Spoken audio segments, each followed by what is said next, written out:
E aí, tudo bem, pessoal? Eu queria falar sobre a fofoca, né? Porque a fofoca é uma coisa tão legal, uma coisa tão interessante e todo mundo fofoca.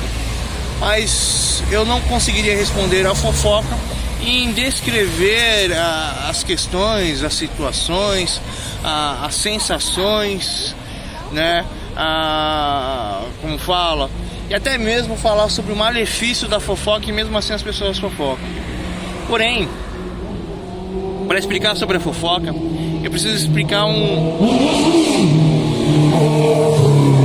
comportamento humano que está antes da fofoca, e ele é a causa que inicia a fofoca, né?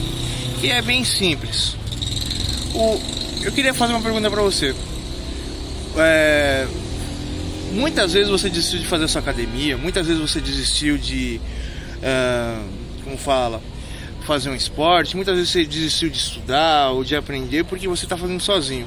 Mas quando você vê uma pessoa fazendo algo, etc., você observa, você quer compreender, você quer entender, você quer construir o porquê que a pessoa teve aquela reação, e aí você vai replicar, aceitar ou questionar ou lidar. Ou seja, a nossa aprendizagem é observando as pessoas e as suas ações.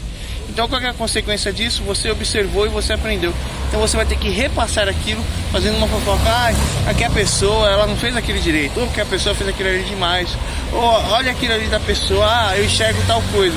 Ou seja, você usa a sua construção, a sua capacidade de observação, e você cria um dizer, uma história sobre a pessoa. Ou seja, a fofoca ela só existe porque ela é uma etapa primordial de aprender, lidar e resolver. Ou seja, a fofoca ela existe por causa de uma coisa antes dessa questão, mas infelizmente os intelectuais não falam sobre isso e nem falam sobre essas questões porque eles não têm uma formação intelectual em relação à construção comportamental e intelectual do ser humano. Ou seja, acabei de fazer uma fofoca.